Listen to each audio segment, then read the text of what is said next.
mempesona diriku.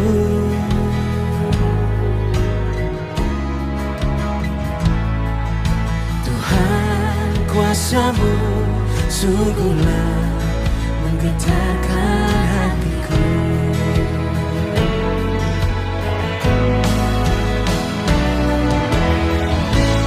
Kasih-Mu ya Tuhan, yang Kau limpahkan bagiku, lebih dari yang ku perlu. Kau sediakan bagiku. Ku sembah Kau Tuhan sepanjang umur hidupku, sepanjang umur hidupku.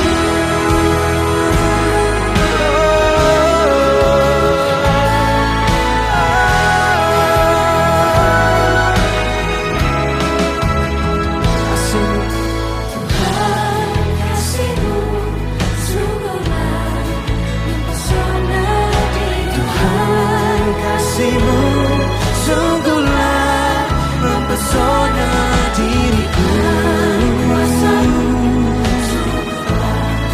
Menggetarkan hatiku.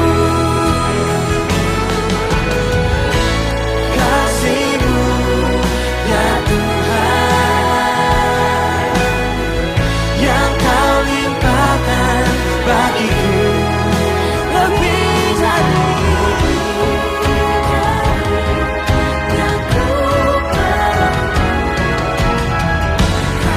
sediakan bagiku.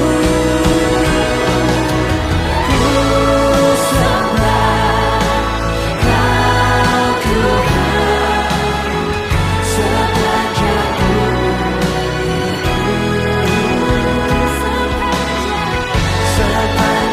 umur hidupku.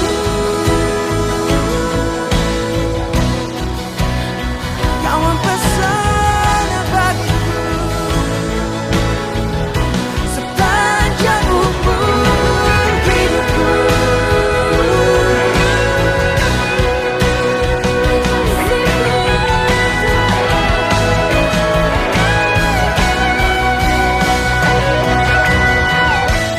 Kasih-Mu ya Tuhan, yang Kau limpahkan bagiku, lebih dari yang ku perlu. Kau sediakan bagiku. Ku sembah Kau Tuhan sepanjang umur hidupku, sepanjang umur hidupku, sepanjang umur hidupku.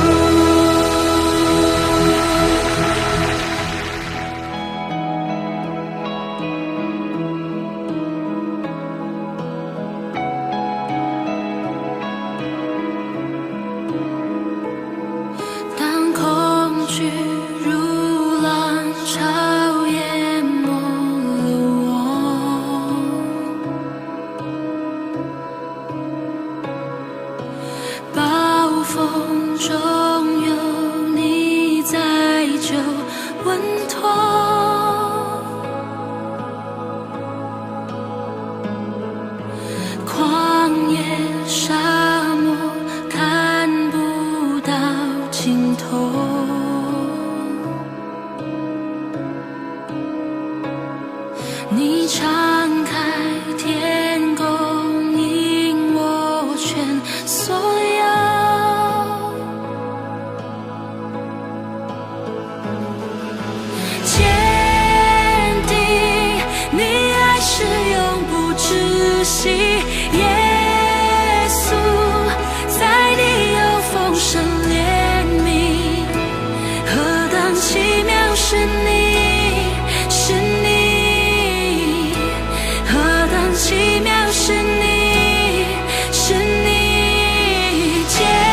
你爱坚定，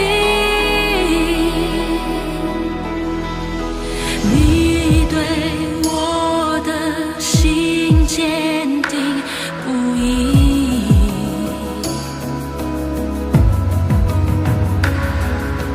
你恩典胜过所有困境。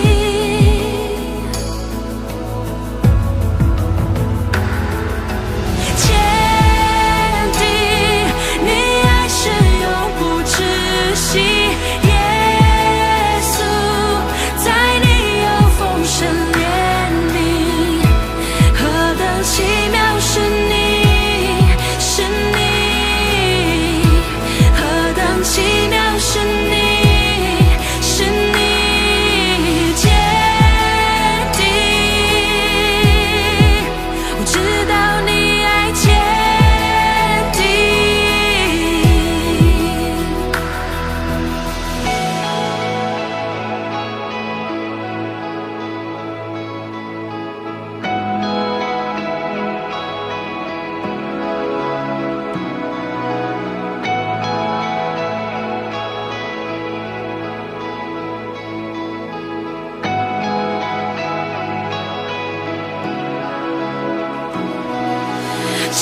因为爱是从神来的，凡有爱心的都是由神而生，并且认识神。 Saudara-saudaraku yang kekasih, marilah kita saling mengasihi, sebab kasih itu berasal dari Allah, dan setiap orang yang mengasihi lahir dari Allah dan mengenal Allah. 请大家站立，我们一起来唱第一首诗歌《上帝之爱》。 Jemaat diminta untuk berdiri, mari kita memuji Tuhan dengan pujian kasih Allah.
Jemaat berserah duduk, mari kita bersatu di dalam doa. Tuhan Yesus, terima kasih Tuhan untuk kesempatan kami pada pagi hari Tuhan. Kami masih boleh beribadah Tuhan, kami mau memuji dan memuliakan nama-Mu.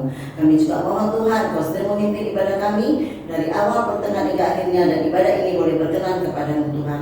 Tuhan, kami juga mohon pimpinan Roh Kudus-Mu Tuhan, agar kami setiap pribadi Tuhan boleh mengikuti ibadah ini Tuhan dengan pikiran yang fokus Tuhan, dan kiranya Tuhan ibadah pada hari ini juga Tuhan membawakan kekuatan dan sukacita bagi diri kami. Terpujilah Kau Tuhan, dalam nama Tuhan Yesus kami berdoa dan mengucap syukur. Amin. 在圣洁的神面前，我们以谦卑的心来认罪祷告。首先，我们来唱第二首诗歌《爱、喜乐、生命》。 Di hadapan Tuhan yang Maha Kudus, marilah kita rendah hati mengakui dosa. Sebelumnya, marilah kita memuji Tuhan dengan pujian, kasih, sukacita, dan kehidupan.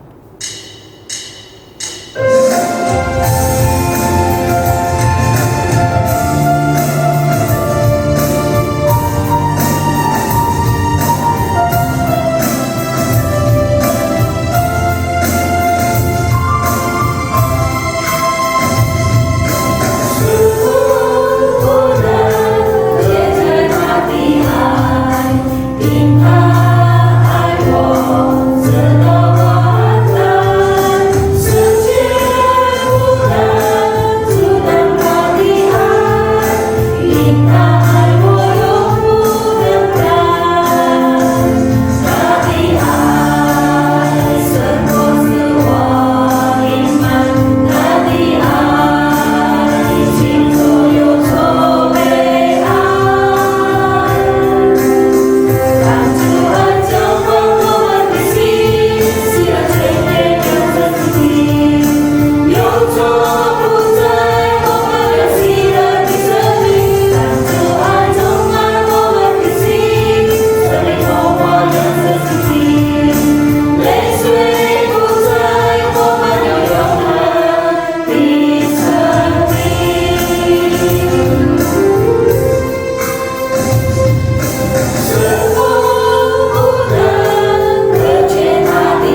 们来一起念一段经文，在但以理书第9章20节.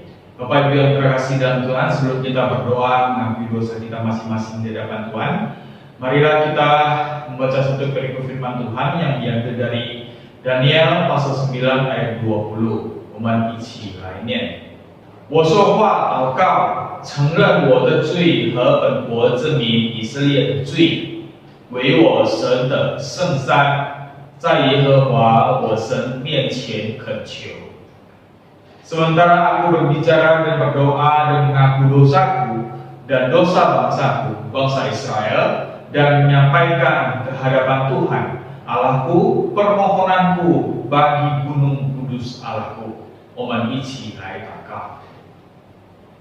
这位天父上帝，我们再次来到主面前，谢谢你的看顾保守带领，谢谢你的恩典，使我们能够走到今天。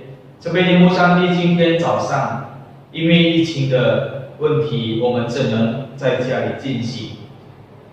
主啊，我们首先我们要以破碎的心，我们要承认主，我们这个罪人。我们要承认，在我们每一天的生活里头，我们常常得罪别人，甚至是得罪你。很多时候，我们也忽略了你的大能，忽略了你的存在。很多时候，我们常常自以为聪明，其实我们是一个微不足道的受造者。这位天父上帝，今天我们再次恳求主，借助你的宝血，借助你牺牲的爱，再次赦免我们一切的过犯。求主再一次洗净我们，更新我们。求主不断的来塑造我们的生命，不断的在我们每一天的生活里头提醒我们，好让我们的生命是眼里罪恶的生命，好让我们知道你就是哪一位的真神。也求主教导我们，让我们的心拥有一个敬畏上帝的心，这样我们的生活会眼里罪恶。这位天父上帝，我们感谢你带领我们，使我们在我们面对我们的人生的时候，我们能够看见你的大恩典，也教导我们，让我们把我们的生命完全投靠给你。谢谢主，我们将我们的整个生命完全归到你之手中，求你掌权，求你带领，我们将祷告交托。奉耶稣基督的名祈求，阿们。我们一起来念主祷文。我们在天上的父，愿人都祝福的名为神，愿父的国降临，愿父的旨意行在地上，如同行在天上。我们日用的饮食，今日赐给我们，赦免我们的罪，如同我们赦免得罪我们的人，不叫我们遇见试探，拯救我们脱离凶恶，因为国度、权柄、荣耀，全是父的，直到永远。阿们。请大家仍然站立，我们一起来宣读我们的信仰《使徒信经》。Jemaat kita sekarang tetap berdiri, marilah kita mengucapkan pengakuan iman rasuli. 使徒信经，我信上帝全能的父，创造天地的主。我信我主耶稣基督，上帝的独生者，因圣灵感应，如同真理玛利亚所生，在本于比拉多手下受难，被钉于十字架，受死埋葬，第3天从死人中复活，升天，坐在全能父上帝的右边，将来必从那里降临，审判活人死人。我信圣灵，我信圣而父的教会。我信圣徒相通，我信罪的赦免，我信身体复活，我信永生。阿门。我们来起应经文。Mari kita berresponsoria. 上帝是爱，爱里没有惧怕，爱既完全，就把惧怕除去，因为惧怕里含着刑罚。惧怕的人在爱里未得完全。我们爱，因为神先爱我们。人若说我爱神，却恨他的弟兄，就是说谎话的。不爱他所看见的弟兄，就不能爱没有看见的神。爱神的也当爱弟兄，这是我们从神所受的命令。 Allah adalah kasih. Di dalam kasih tidak ada ketakutan. Kasih yang sempurna melenyapkan ketakutan. Sebab ketakutan mengandung hukuman dan barang siapa takut ia tidak sempurna di dalam kasih.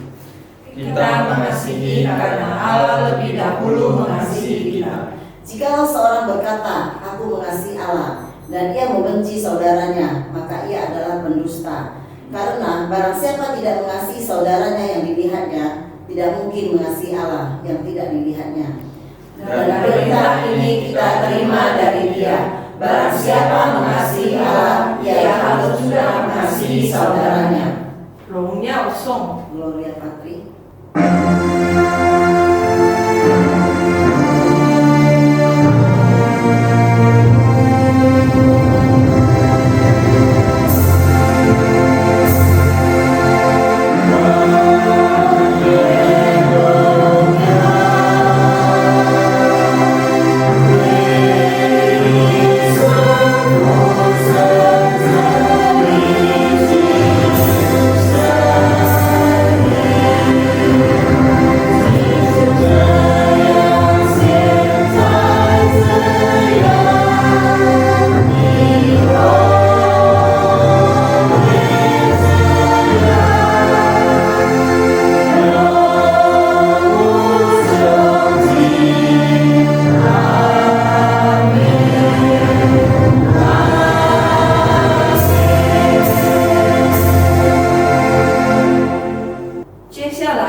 Saat ini kami persilakan anggota Boys Brigade untuk mempersembahkan sebuah pujian.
belajar dari kebenaran firman-Mu.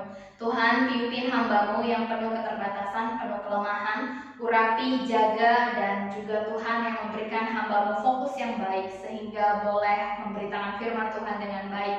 Begitu juga untuk setiap jemaat-Mu, Tuhan yang memimpin mereka semua yang mendengarkan kebenaran firman Tuhan. Biarlah firman Tuhan dapat menumbuhkan iman mereka.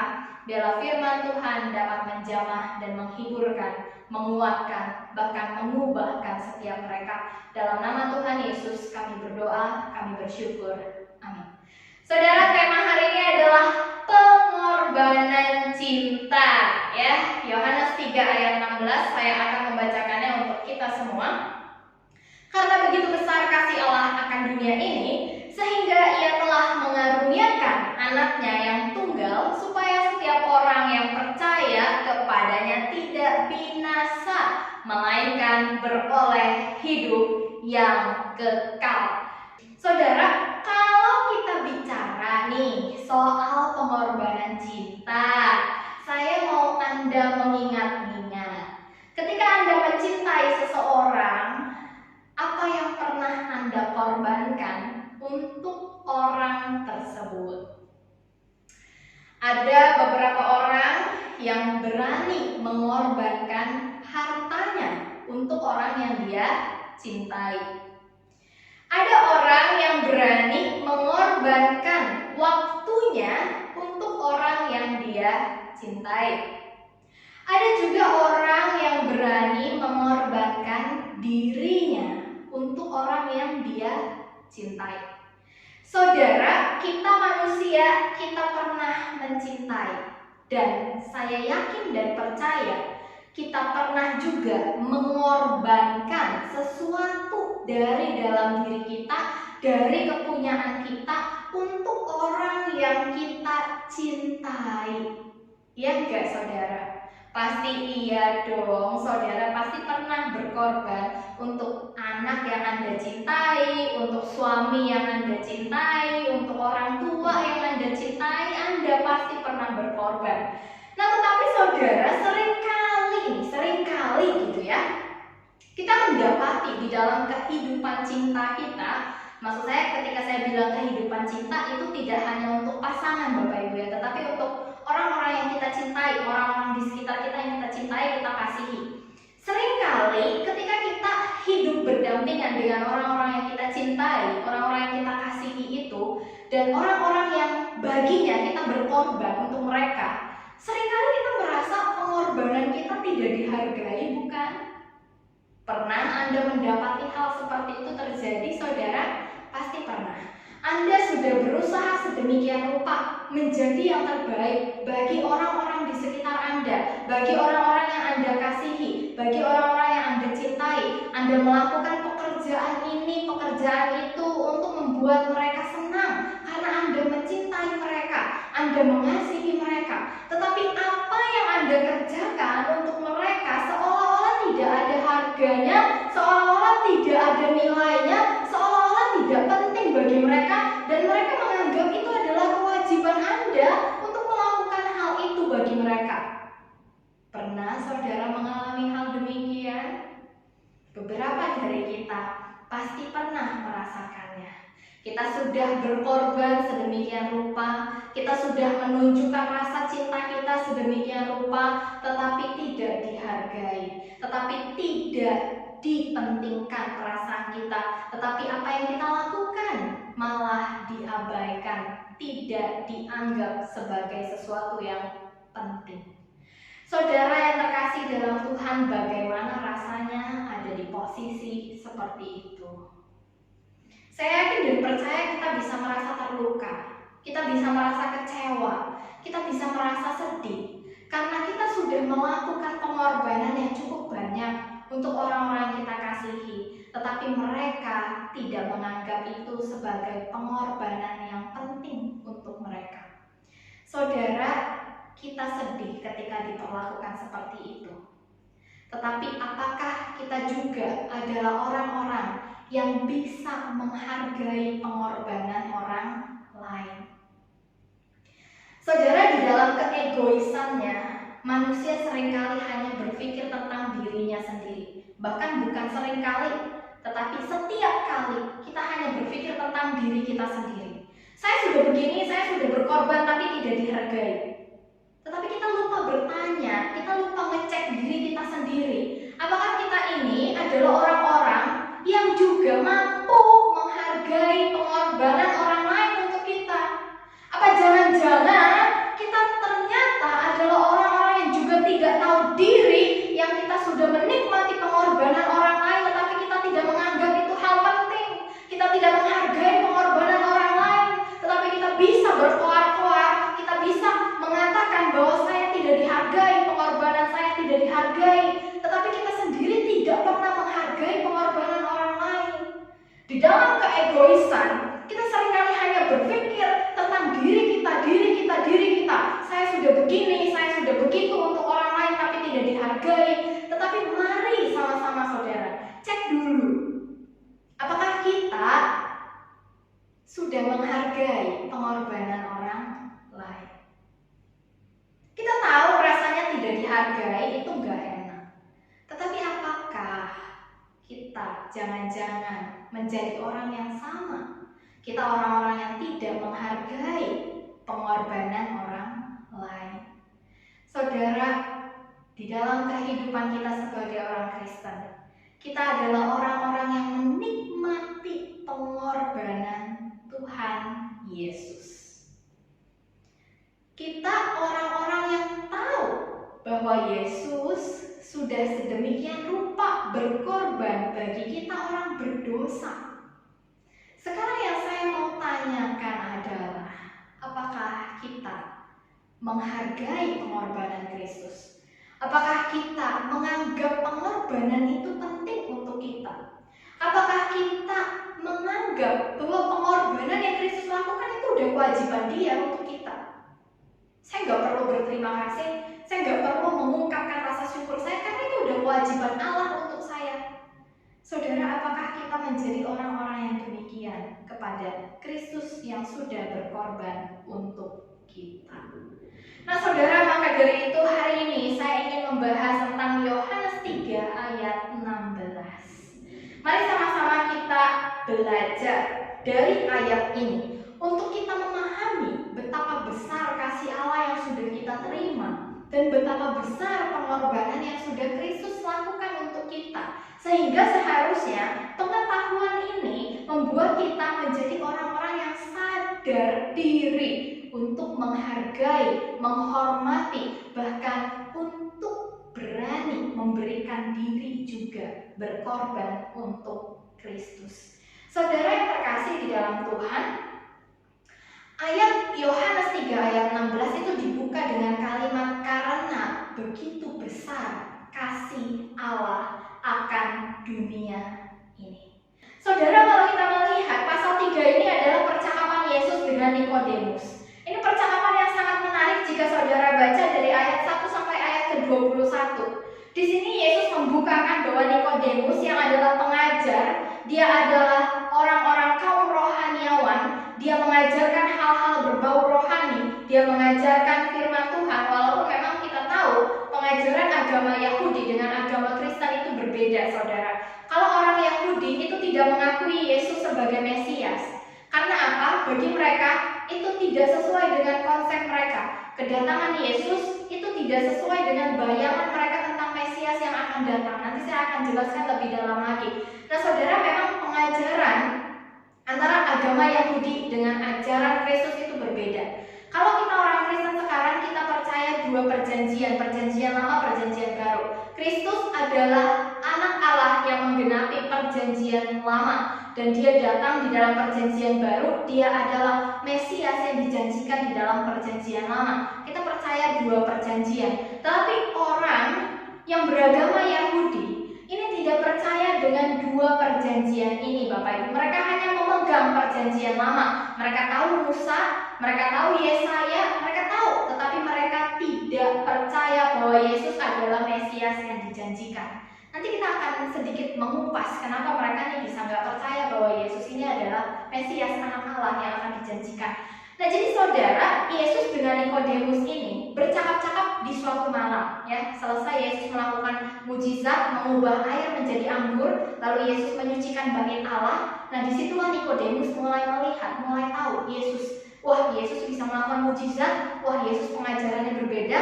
Timbul rasa penasaran di dalam diri Nikodemus, maka diam-diam di malam hari dia datang mengunjungi Yesus. Ini merupakan percakapan yang beresiko. Karena apa? Ini ibaratnya musuh nanya ke lawannya. Nah, ini kan sesuatu yang nggak masuk akal gitu. Kalau musuh tidak mungkin bertanya kepada lawannya. Nah, jadi saudara, Nikodemus ini kan pemuka agama Yahudi. Ya, Yesus ini adalah orang yang dianggap memberontak dari ajaran agama Yahudi. Bahkan dianggap sebagai orang yang merusak adat istiadat yang ditetapkan oleh orang-orang Yahudi. Maka orang Yahudi, terutama para pemuka agamanya, ini memusuhi Yesus. Nah, Nikodemus ini diam-diam datang kepada Yesus karena kalau ketahuan Nikodemus ini mendatangi Yesus, dia bisa kehilangan nyawanya, bahkan dia juga bisa kehilangan jabatannya. Nah, jadi saudara, maka dari itu Yohanes ini menuliskan datangnya Nikodemus itu di malam hari, bukan di siang hari, bukan di pagi hari yang orang bisa lihat, orang seliweran bisa lihat gitu. Wah, ini Nikodemus ngapain ini datang menemui Yesus? Tapi Nikodemus pilih waktu malam hari supaya nggak ada orang yang tahu. Nah, saudara, percakapan ini sangat menarik karena Yesus ini mengungkap bahwa ternyata Nikodemus ini pengajar agama, mengajar di bait Allah, tetapi dia sebetulnya tidak memahami hal-hal kerohanian. Dia tidak memahami hal-hal yang berkaitan dengan iman. Nah, Yesus di sini mengungkapkan bahwa hanya orang yang lahir di dalam roh dan kebenaran yang bisa tahu, yang bisa menerima bahwa Yesus ini adalah Mesias, anak Allah yang maha tinggi, yang dijanjikan di dalam perjanjian lama. Nah, Nikodemus ini tidak bisa menerima. Nikodemus dan seluruh pemuka agama Yahudi ini tidak bisa menerima bahwa Yesus ini adalah Mesias. Nikodemus ini tahu Bapak Ibu bahwa Yesus ini ketika dia melakukan mujizat A, mujizat B, itu tidak bisa dilakukan oleh orang biasa. Nikodemus ini tahu bahwa Yesus ini disertai oleh Allah karena dia bisa melakukan banyak mujizat. Nah, tetapi Nikodemus tidak mau menerima bahwa Yesus ini adalah anak Allah, Mesias yang dijanjikan di perjanjian lama. Nah, jadi maka dari itu Nikodemus ini datang menghampiri Yesus dan Yesus di situ mengungkap bahwa Nikodemus, kamu ini pengajar agama Yahudi, tetapi kamu ini tidak memahami hal-hal rohani. Maka kalau kita baca di ayat ke-12, Yesus ini berkata kepada Nikodemus begini. Kamu tidak percaya waktu aku berkata-kata dengan kamu tentang hal-hal duniawi. Bagaimana kamu akan percaya kalau aku berkata-kata dengan kamu tentang hal-hal surgawi? Nah, jadi saudara yang terkasih, Yesus ini tahu bahwa Nikodemus itu nggak mengerti hal-hal yang berkaitan dengan iman dan kerohanian. Bahkan maka dari itu Nikodemus tidak mengenali bahwa Yesus ini adalah Mesias, juru selamat yang dijanjikan. Nah, saudara, di dalam konsep atau pemikiran orang Yahudi pada hari itu, mereka tahu akan ada Mesias yang dijanjikan, tetapi mereka nggak tahu waktunya kapan. Akan ada Mesias yang dijanjikan, dia lahir dari tunas Daud, dia lahir dari anak darah, anak perawan, tetapi mereka tidak tahu kalau itu adalah Yesus. Yang ada di dalam pemikiran mereka adalah kalau Mesias datang, wah, itu sepertinya gambarannya sangat begitu luar biasa gitu ya. Sorga terbuka, turun tangga dari sorga, lalu Mesias turun. Itu yang ada di dalam pemikiran mereka, karena Mesias ini akan menyelamatkan bangsa Israel. Kan mereka hanya menerima perjanjian lama. Mereka tahu bagaimana Allah Israel itu membawa Israel keluar dari Mesir dengan tanda-tanda yang luar biasa, 10 tulah, laut terbelah, ini itu, menang perang di sana, menang perang di sini. Allah begitu luar biasa dalam pandangan mereka sehingga mereka berpikir kalau ada Mesias yang dijanjikan, itu datangnya enggak seperti Yesus caranya. Caranya pasti begitu luar biasa, begitu gegap gempita, bahkan begitu, wah, begitu di luar imajinasi mereka, tapi mereka tahu pasti sangat luar biasa kalau Mesias ini datang, ya.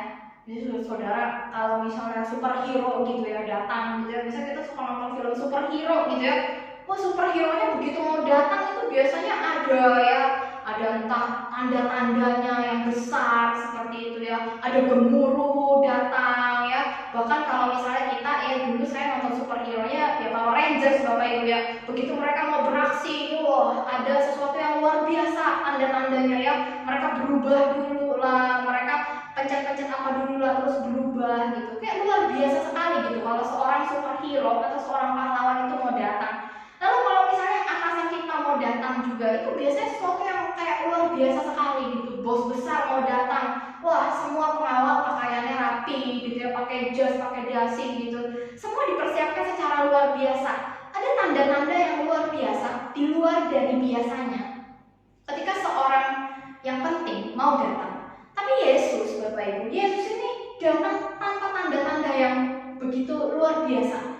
Yesus datang dalam kesederhanaan. Ini pesan Natal. Pesan Natal, Yesus datang, anak Allah yang maha tinggi, datang jadi manusia biasa, itu lahir dalam kesederhanaan. Bukan lahir di dalam istana, ya tiba-tiba ada di dalam istana gitu, enggak. Tapi Yesus ini lahir di dalam kandang domba yang paling sederhana. Bahkan sampai dia mati, dia pun mati dalam kesederhanaan, saudara. Ketika Yesus mati di atas kayu salib, anak Allah yang maha tinggi itu, dia tidak mengundang malaikat turun ke dalam dunia gitu ya, atau sorga terbelah gitu ya, ada sangkakala berbunyi. Dia tidak meminta hal-hal seperti itu, dia tidak melakukan hal-hal seperti itu.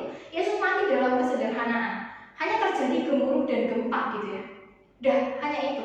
Bahkan ketika Yesus bangkit dari kubur, dia tidak mengundang juga malaikat untuk turun meniup sangkakala gitu ya, menyediakan jalan bagi Yesus itu supaya semua orang tahu, satu Israel tahu bahwa Yesus ini Mesias yang bangkit.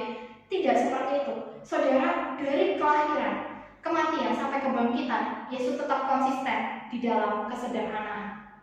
Ini pesan dari sorga, bahwa sorga itu adalah tentang bagaimana kesederhanaan. Yang paling penting dari sorga itu adalah bukan harta, bukan lantai dari emas, rumah dari emas, bukan itu.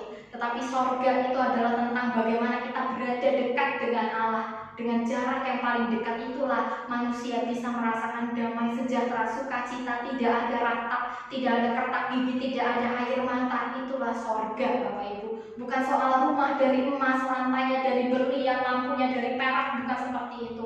Itu sorga yang berbau tentang kekayaan ya. Bukan seperti itu, Bapak Ibu. Sorga adalah tempat di mana kita bisa berada paling dekat dengan Allah.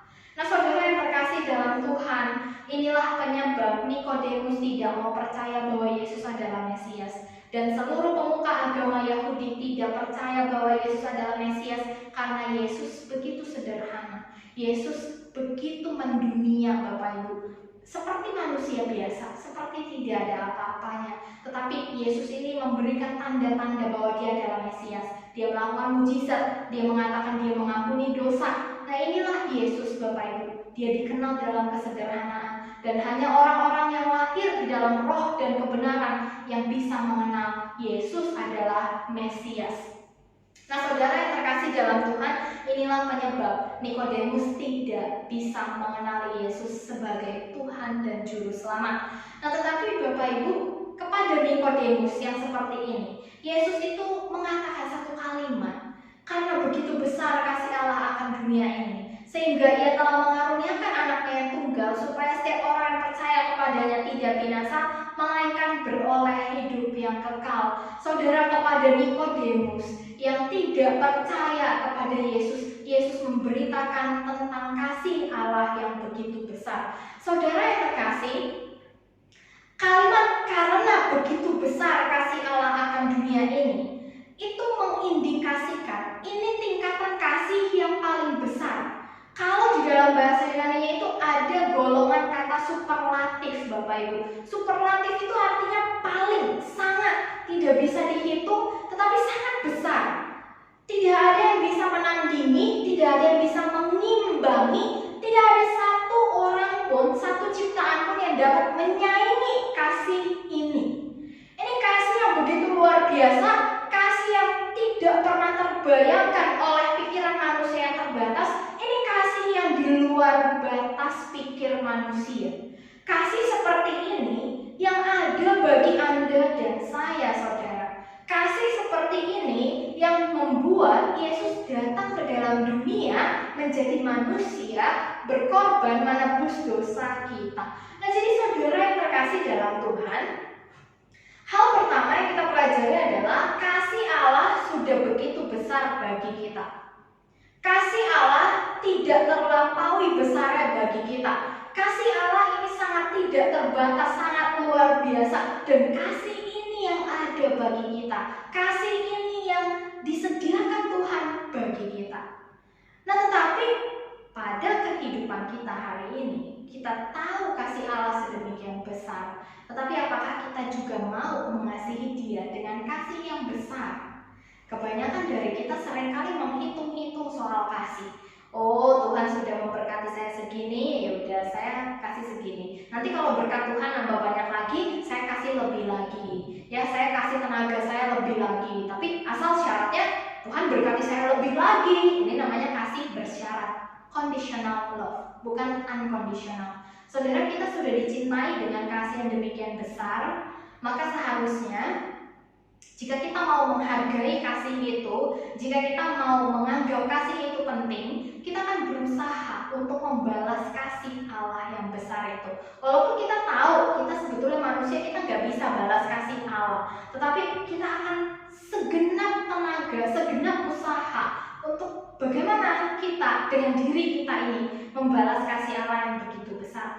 Nah, saudara, saya punya satu gambar ya, cukup lucu Bapak Ibu gambar ini. Saya agak sedikit ngakak gitu ya begitu melihatnya. Tapi setelah saya amati gambar ini ternyata begitu besar maknanya. Nah, saudara, mari saudara lihat. Nah, saudara, dari gambar ini coba saudara amati gitu ya. Coba Anda tebak berapa besar kasih yang dimiliki oleh induk ayam ini ya. Saya bilang ayam lah ya, mirip ayam. Saya sebenarnya nggak tahu ini ayam atau burung gitu ya. Kayak burung tapi kayak ayam juga gitu. Nah, coba Bapak Ibu tebak dulu ya. Kasihnya berapa besar yang dimiliki oleh induknya sampai dia berani berbuat seperti demikian. Kita pasti sepakat kasih dari induknya ini sangat besar, ya kan? Ya, pasti. Yang saya mau tanya kemudian adalah, mengapa Anda bisa mengatakan kasihnya sedemikian besar, Bapak Ibu? Mari kita sepakati. Kita bisa melihat kasihnya sedemikian besar karena kita melihat tindakan yang Dia lakukan untuk anak-anaknya. Saudara yang terkasih dalam Tuhan, jika kasih Allah begitu besar, apa buktinya? Saudara, kita semua sebetulnya sudah menikmati bukti dari kasih Allah. Kita semua adalah orang-orang yang menikmati bukti dari kasih Allah. Kasih yang begitu besar itu, kasih yang begitu luar biasa, kasih yang begitu super itu datang bagi kita dalam wujud Yesus Kristus. Tetapi apakah kita sebagai orang percaya, kita bersikap seperti Nikodemus, Bapak Ibu? Kita tahu Yesus adalah Mesias, tapi saya belum tentu mau percaya sama Dia. Tidak percaya kepada Kristus itu adalah dengan cara tidak melakukan kebenaran firman Tuhan. Tidak percaya kepada Kristus itu adalah dengan cara hidup berlawanan dengan apa yang Dia mau. Tidak percaya kepada Kristus itu adalah dengan cara tidak berdoa. Tidak percaya kepada Kristus itu adalah dengan cara menggunakan hidup kita sesuka hati kita. Saudara, tidak percaya kepada Kristus bukan dengan cara membakar Alkitab atau menghujat Kristus. Tetapi dengan sikap hidup kita, kita bisa menunjukkan kita percaya atau enggak sebetulnya sama Kristus. Kalau ada masalah, kita lari kemana? Kalau ada masalah, kita kekurangan dalam hal ekonomi, kita ngapain? Apakah Kristus yang paling pertama kita cari karena kita percaya Dia adalah sumber berkat, Dia adalah penolong kita yang setia? Atau kita pergi kepada orang lain? Kita mencari pertolongan dari manusia. Kalau kita menjadikan Kristus dan kita percaya kepada Dia, kenapa kita masih pergi ke dukun, Bapak Ibu? Saudara yang terkasih di dalam Tuhan, seringkali di dalam kehidupan kita mengaku bahwa kita adalah orang Kristen. Kita tahu bahwa Yesus adalah Mesias, penolong kita yang setia. Dia adalah sumber kekuatan kita. Tetapi seringkali sikap hidup kita tidak menunjukkan bahwa kita mengimani hal-hal yang demikian. Kita tahu Yesus adalah sumber kekuatan kita, tetapi di dalam kehidupan nyata kita seringkali mencari sumber kekuatan dari harta, tahta, jabatan, kekuatan. Makin banyak harta kita merasa semakin kuat. Kita tidak lagi berpikir bahwa Kristus adalah sumber kekuatan kita karena kita merasa harta kita adalah yang membuat kita ada hari ini. Nah, saudara yang terkasih dalam Tuhan, kasih Allah sudah begitu besar bagi kita. Tetapi apakah kita mau mengasihi Dia dengan kasih yang besar? Atau kita hingga hari ini masih memperhitungkan bagaimana cara kita mengasihi Kristus? Kalau terlalu banyak jadwal pelayanan, aduh saya pelayanan terus sih. Kalau terlalu banyak direpotkan dengan urusan rohani, aduh hal-hal rohani terus, ibadah terus gitu ya. Nah, saudara yang terkasih dalam Tuhan, kasih Allah begitu besar bagi kita dan sudah dibuktikan dengan kehadiran Kristus anaknya yang tunggal. Mari kita sama-sama berusaha untuk mengasihi Dia dengan kasih yang besar juga.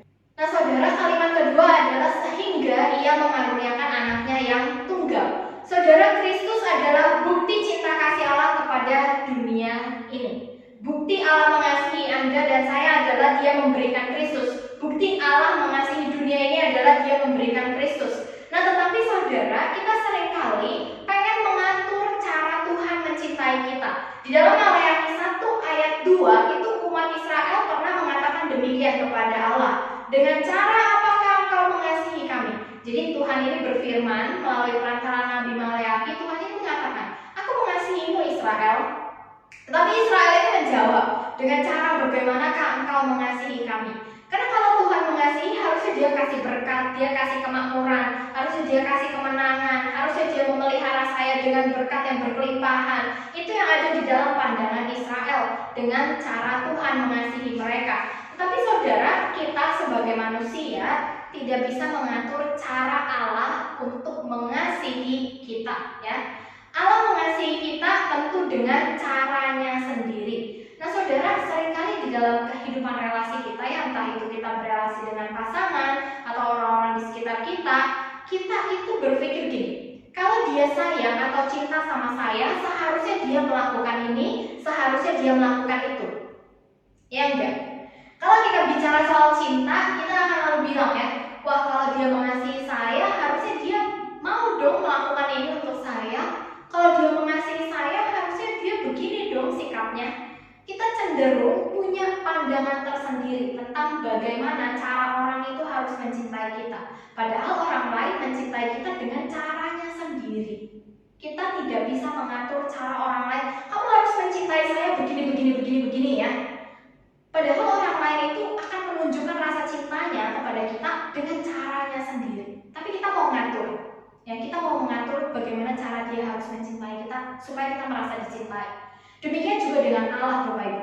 Kita tahu Allah mencintai kita, tapi kita ngaturnya manusia ini kita pengen ngatur gitu ya. Allah, kalau kamu mencintai saya, kamu harus begini. Berkati saya, berikan saya kesehatan, berikan saya kemakmuran, berikan saya kesuksesan, maka saya beritahu di situ bahwa kamu mencintai saya, bahwa kamu mengasihi saya. Di situ saya akan beritahu gitu.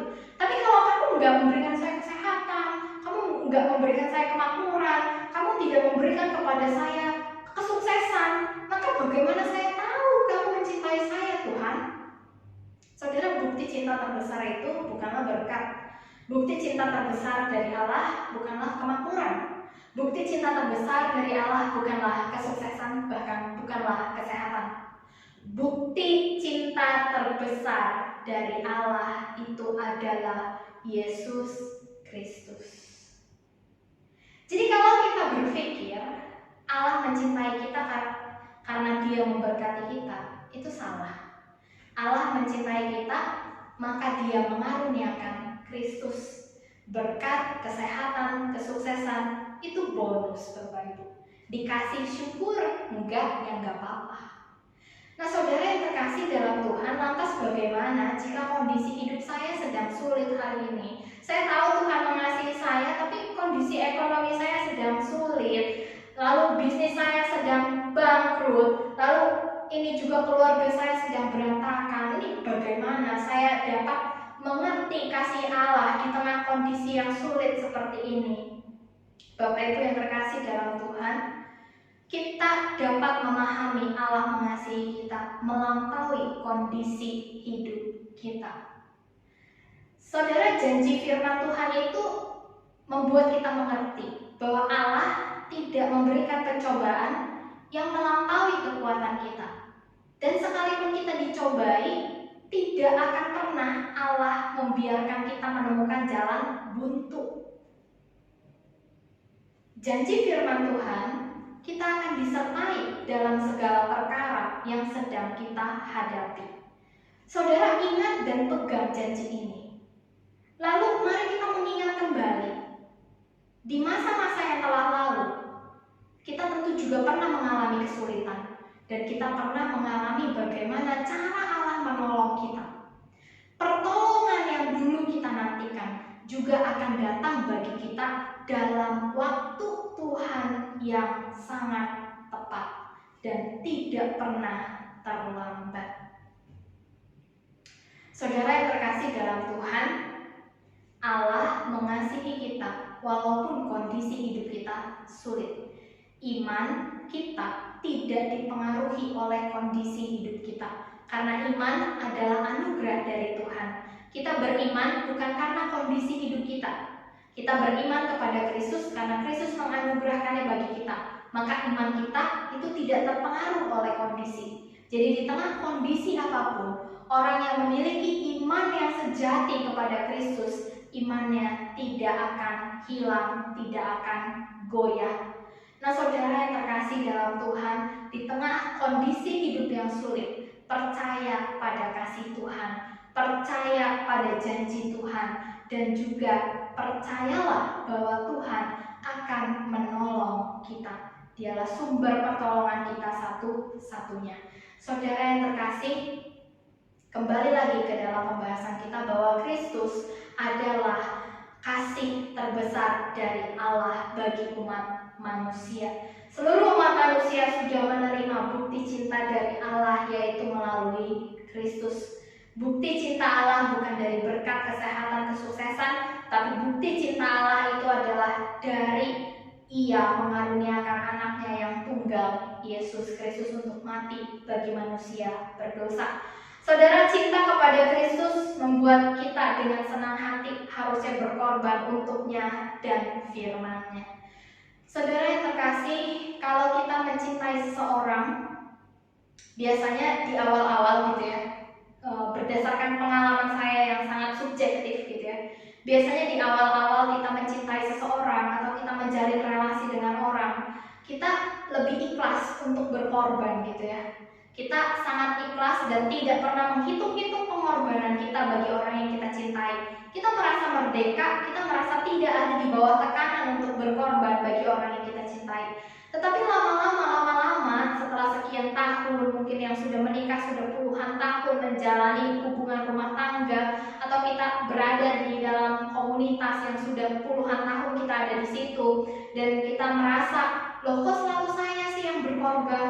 Kok saya selalu berkorban sih buat dia nggak pernah berkorban untuk saya. Kita mulai menghitung pengorbanan kita dan kita mulai mengurangi pengorbanan kita. Kita mulai merasa, buat apa lagi saya berkorban untuk dia. Kita mulai mengurangi gitu ya. Jangan lagi saya berkorban untuk dia. Jangan lagi saya melakukan ini untuk dia. Jangan lagi saya melakukan itu untuk dia. Saudara, apakah kebiasaan ini jangan-jangan ada di dalam relasi kita dengan Tuhan? Awal-awal kita bertobat ya, kita masuk ke dalam kekristenan, kita baru aja dibaptis, segalanya rasanya kita berani korbankan untuk Tuhan, segalanya rasanya berani kita berikan untuk Tuhan. Tetapi apakah itu masih ada hingga hari ini? Apakah kita masih seberani dulu untuk berkorban bagi Tuhan? Atau kita mulai menghitung-hitung bagaimana kita berkorban untuk Tuhan? Tuhan tidak memberikan saya kemudahan di dalam hidup, saya juga gak maulah dengan mudah berkorban untuk Tuhan. Saudara yang terkasih, ini merupakan salah satu warning bagi kita. Jangan-jangan cinta kita yang mula-mula itu sudah mulai luntur. Jangan-jangan cinta kita kepada Tuhan itu mulai berkurang karena kita selalu memperhitungkan segalanya bagi Tuhan, sedangkan kita tahu bahwa Tuhan tidak pernah memperhitungkan segalanya bagi kita. Dia mengaruniakan anaknya yang tunggal untuk kita manusia berdosa yang tidak layak.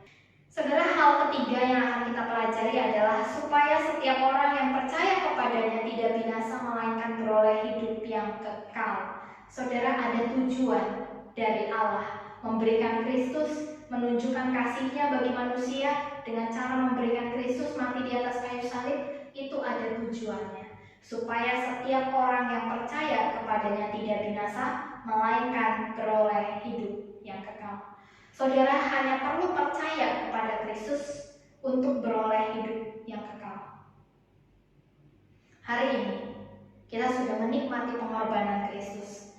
Kita sudah tahu kasih Allah begitu besar bagi kita. Apakah kita berani mengasihi Allah dengan kasih yang besar? Apakah kita berani membuktikan cinta kita kepada Allah dengan pengorbanan-pengorbanan yang kita lakukan bagi Dia? Mari sama-sama kita merenungkan firman Tuhan ini. Kalau kita sudah menerima kasih Allah yang besar itu, mari kita sama-sama belajar menjadi orang percaya yang berusaha dengan segenap hidup, akal, budi, jiwa, dan waktu kita untuk berkorban bagi Allah. Mari sama-sama kita berdoa. Tuhan, terima kasih hari ini kami boleh belajar dari kebenaran firman-Mu.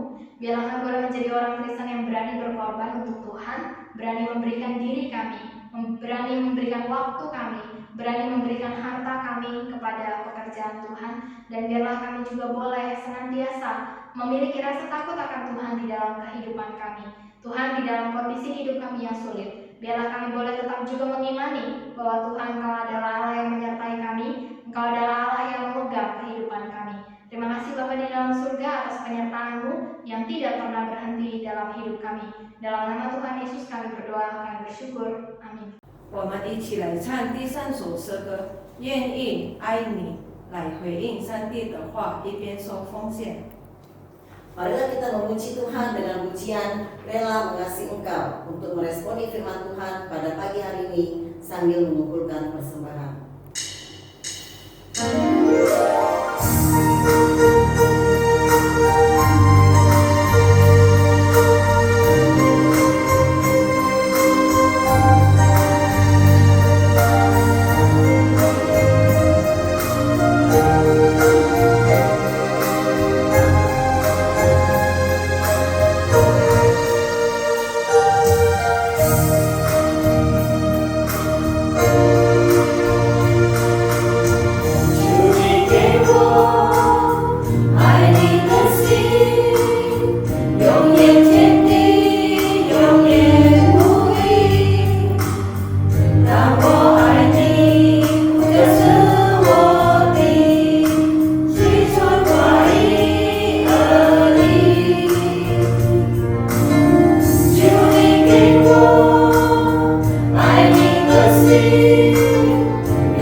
久的崇拜，我们来唱最后一首诗歌《活出爱》。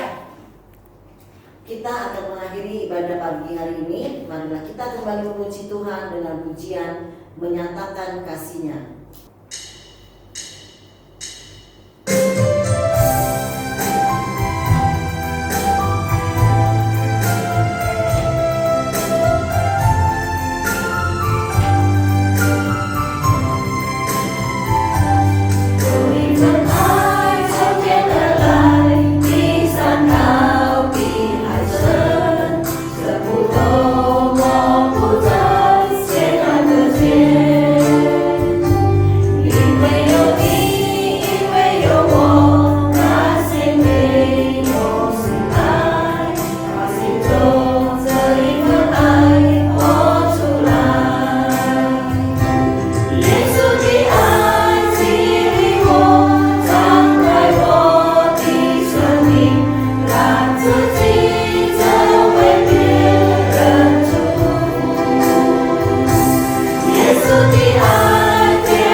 Doxologi.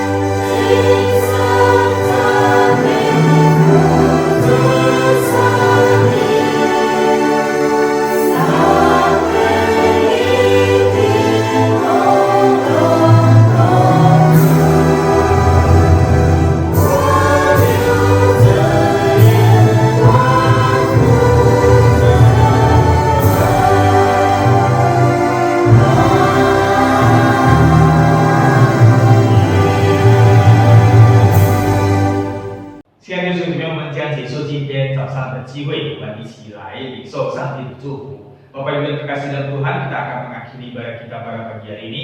Mari kita bersama-sama menerima berkat yang daripada Tuhan. 但愿我们主耶稣基督的恩惠、上帝的慈爱怜悯、圣灵的感动与充满，常与大家同在，从今时直到永永远远。Kiranya anugerah daripada Tuhan kita Yesus Kristus, kasih sayang dari Allah Bapa di surga, serta persekutuan dengan Roh Kudus yang selalu menyertai, melindungi dan memberkati saudara-saudari sekalian, mulai pagi hari ini, besok sampai selama-lamanya. Amin.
Shalom bagi kita semua yang sudah mengikuti ibadah pada pagi hari ini.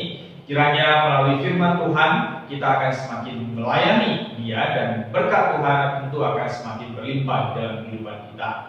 Di sini saya terus mengimbau kepada Bapak Ibu yang terkasih dalam Tuhan, marilah kita secara disiplin mengikuti ibadah setiap hari Minggu jam 10 pagi melalui situs YouTube. Melalui ibadah-ibadah ini kita akan semakin dekat kepada Tuhan, kita bisa memuji Tuhan, menghibur diri, dan tentu Tuhan akan terus memberikan kita kekuatan menghadapi suasana pandemi pada saat ini. Bapak Ibu yang terkasih dalam Tuhan, sebagai ucapan syukur kita kepada Tuhan atas berkat dan pemeliharaannya hingga pada hari ini, marilah kita jangan lupa memberikan yang terbaik kepada Tuhan.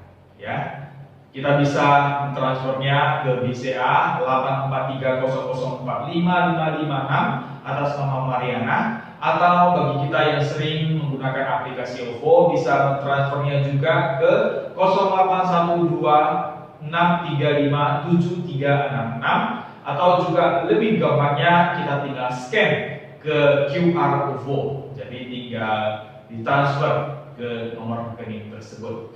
Bapak Ibu yang terkasih dalam Tuhan, percayalah pada saat kita memberikan yang terbaik, kita memberikan sungguh-sungguh, maka Tuhan akan semakin memberkati kita.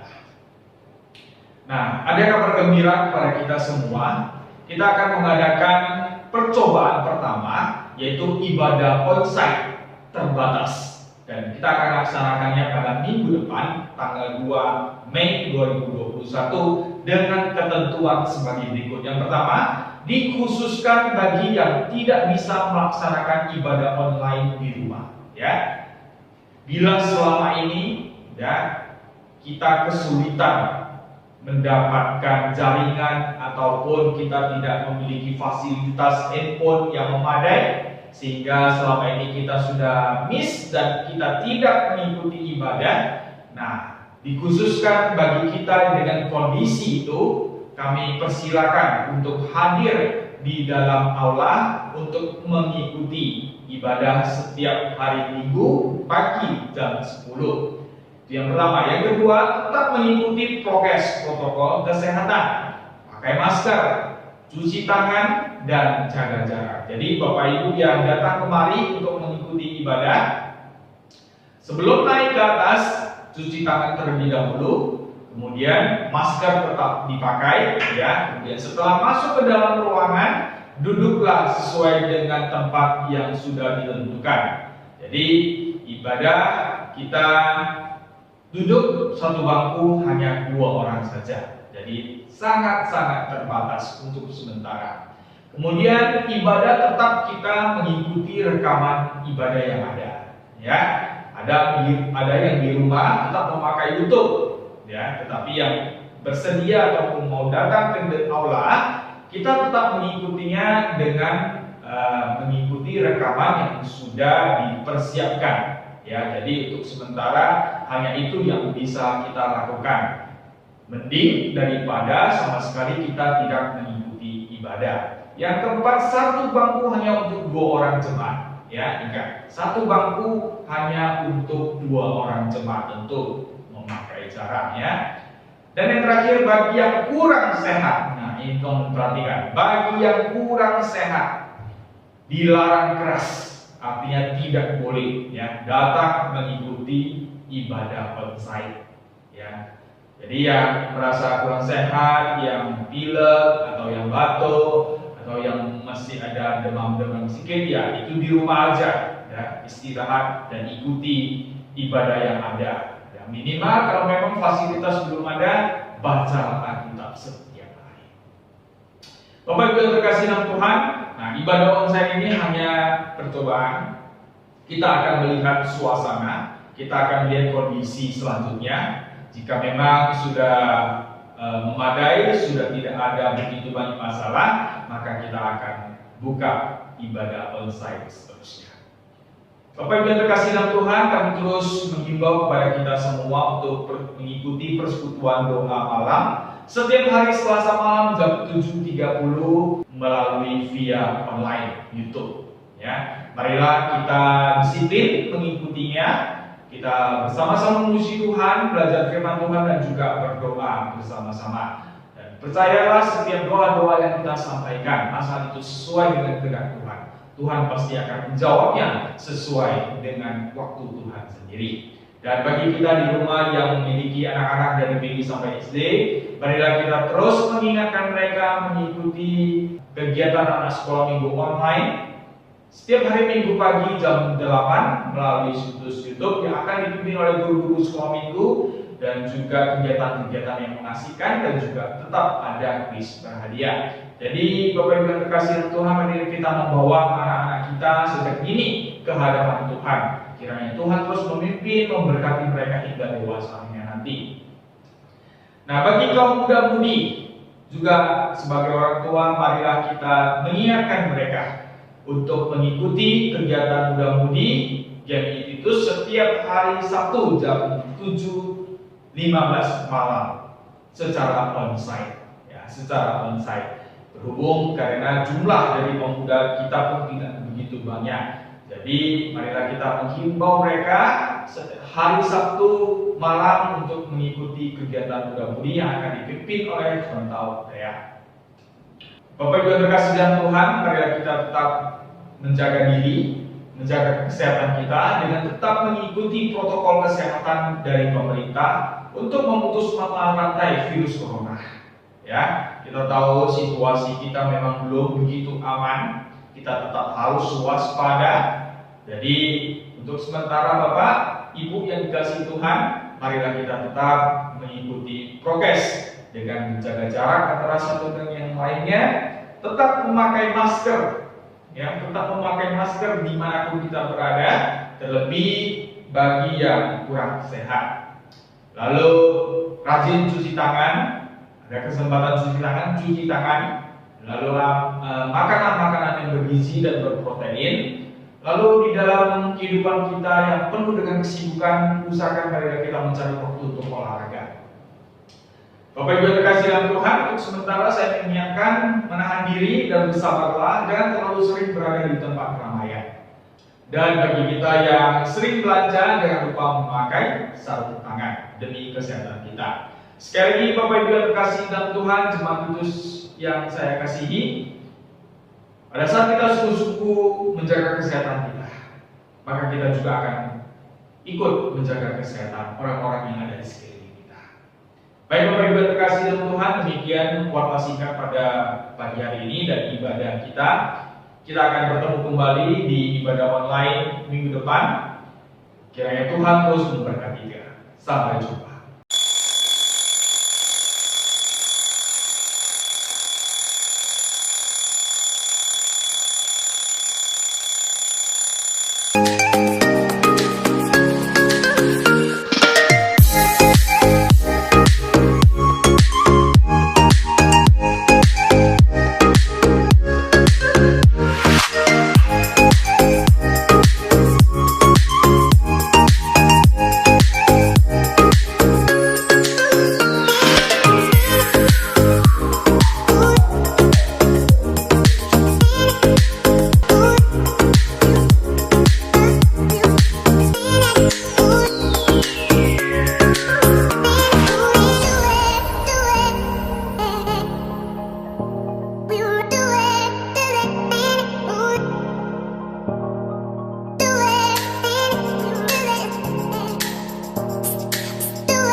Thank